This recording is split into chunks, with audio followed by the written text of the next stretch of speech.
хижаки, їх їжа, комахи, личинки, молюски, черв'яки, сіро-коричневе щільне хутро, животики світлі, довга морда, вуха округлі, очі невеликі, зуби білі.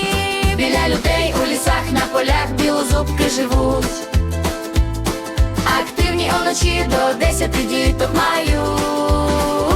Тато білозубка, мама білозубка, діти маленькі, білозубки, малята, дитинчата. Тато білозубка, мама білозубка, діти маленькі, білозубки, малята, дитинчата.